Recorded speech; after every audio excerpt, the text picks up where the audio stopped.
تو حضور صلی اللہ علیہ وسلم کو ابو بکر نے فرمایا کہ یا رسول اللہ یہاں پر تو ظلم بہت زیادہ ہو رہا ہے اور صحابہ کو ستایا جا رہا ہے، تو آپ بھی جو ہے ہجرت کر کے مدینہ کو چلے۔ اور مدینہ میں جب یہ صحابہ پہنچ گئے تو وہاں سے کچھ اور صحابہ جو انہوں نے دین کا کام کیا، مدینہ میں بہت سارے لوگوں نے کلمہ پڑھ لیا، تو وہاں سے لوگ خط بھیجتے تھے کہ حضور آپ ہمارے پاس آ جائیں، ہم آپ کا ادب کریں گے، ہم آپ کو سب کچھ دیں گے، آپ ہمارے پاس آ جائیں۔ تو حضور نے فرمایا کہ جب تک اللہ تبارک و تعالیٰ کا حکم نہیں آئے گا میں نہیں جاؤں گا، جب اللہ کا حکم آ جائے گا تو میں جاؤں گا۔ یہ ابوبکر صدیق رضی اللہ تعالیٰ عنہ کی وفائیں ہیں۔ تو ابوبکر نے فرمایا کہ یا رسول اللہ ہجرت، تو حضور نے فرمایا کہ میں اللہ تعالیٰ کے حکم کے انتظار میں ہوں، میں اللہ کے حکم کے انتظار میں ہوں۔ تو ایک دن حکم آ گیا کہ آپ ہجرت کر کے مدینہ جائیں، تو حضور صلی اللہ علیہ وسلم فوراً ابوبکر کے پاس آئے، تو ابوبکر رضی اللہ عنہ نے فرمایا کہ حکم آ چکا ہے کہ مدینہ جو ہے ہجرت کر کے جانا ہے، لیکن کب جانا ہے یہ نہیں، جس وقت اللہ تبارک و تعالیٰ فرمائیں گے اس وقت۔ تو ابوبکر صدیق رضی اللہ تعالیٰ نے فوراً 2 اونٹنیوں کو پالا کہ ایک اونٹنی پر سرکار آقا بیٹھ کر جائیں گے، ایک اونٹنی پر میں بیٹھ کر جاؤں گا، 2 اونٹنیوں کو پالا۔ تو ایک دن رات میں حضور رات میں جو ہے ایک دن ابو جہل وغیرہ، ابو لہب وغیرہ سب کے سب جمع ہوئے، دارالندوا کے اندر سب جمع ہوئے۔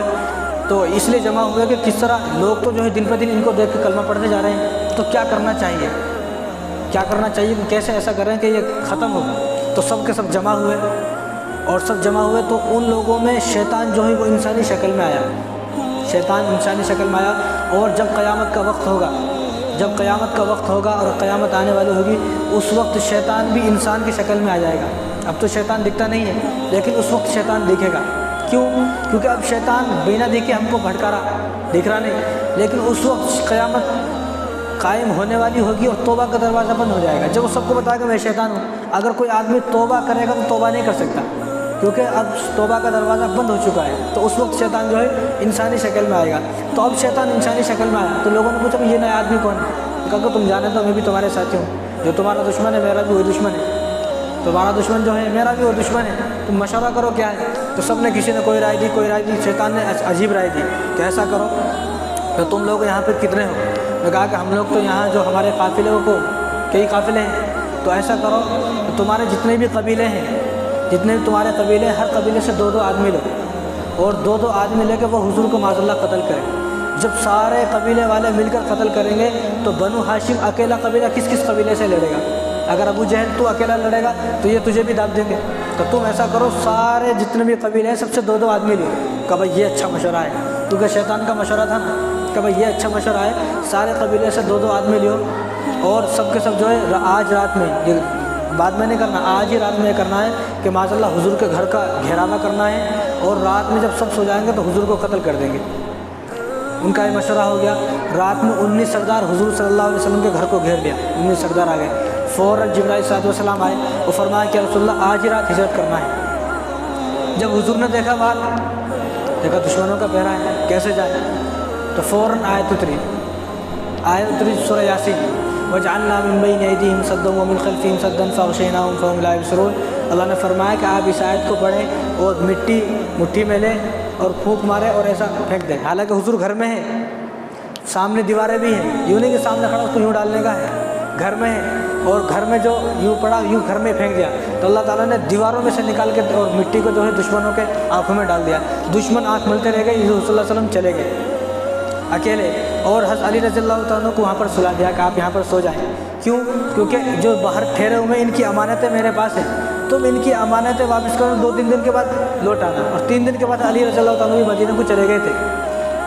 اب وہ اپنی آنکھوں کو مل رہے ہیں، حضور نے اندر کمرے کے اندر جو ہے مٹی ڈالی، آنکھوں کو مل رہے ہیں، ایسا کیا ہوا؟ اتنے میں حضور چلے گئے، حضور دکھے نہیں۔ اب حضور ابوبکر کے گھر کو گئے ہیں، معراج والی رات جبرائیل علیہ السلام حضور کے پاس آئے ہیں، جبرائیل علیہ السلام حضور کے پاس، یعنی خادم مخدوم کے پاس آئے ہیں۔ یہاں مخدوم یعنی حضور صلی اللہ علیہ وسلم ابوبکر کے پاس گئے ہیں، حضور صلی اللہ علیہ وسلم ابوبکر کے پاس گئے ہیں، اور جب ابوبکر رضی اللہ عنہ کا دروازہ ایسا آپ صلی اللہ علیہ وسلم نے کھٹکھٹایا تو فوراً حضور صلی اللہ علیہ وسلم نے ابوبکر صدیق رضی اللہ تعالیٰ عنہ نے دروازے کو کھولا، تو حضور صلی اللہ علیہ وسلم دیکھ کے چونک گئے کہ میں نے ذرا سا کھٹکھٹایا اور تم نے کھول دیا۔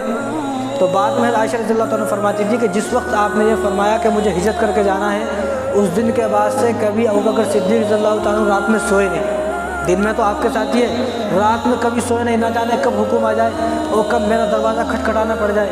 حضور دروازہ کھٹکھٹائیں، اس سے پہلے میں حضور کے سامنے حاضر ہوں گا، کیا وفائیں ہیں ابو بکر صدیق کی، یہ وفائیں ہیں۔ لیکن آج شیعہ لوگوں سے ہماری دوستیاں ہیں، اچھی پکی دوستیاں ہیں شیعہ لوگوں سے۔ کیوں؟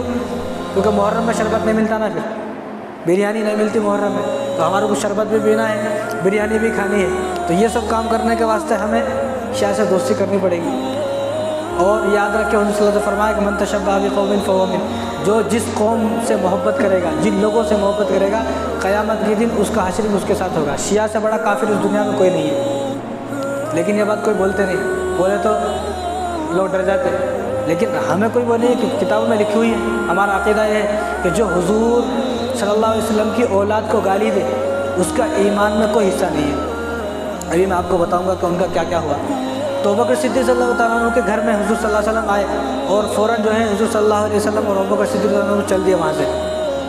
تو اس وقت ابو بکر صدیق صلی اللہ تعالیٰ عنہ کے پاس 4000 درہم تھے، 4000 درہم۔ تو ابو بکر نے صلی اللہ علیہ وسلم بچا کے رکھے تھے کہ ہم جب ہجرت کرنے جائیں گے تو یہ لے کر جائیں گے۔ کیوں؟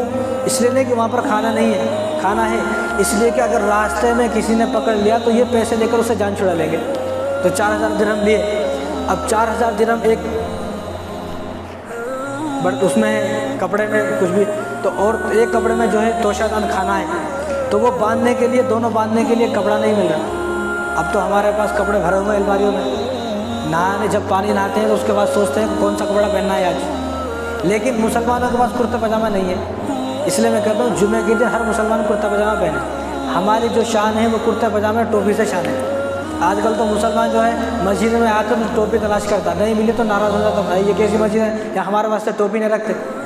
مسلمان کی اصلی پہچان یہ ہے کہ وہ ٹوپی اپنی لے اور کرتا پاجامہ سلائے، جمعے کے دن کرتا پاجامہ پہن کر جائے، کہ عجیب شان رہتی ہے۔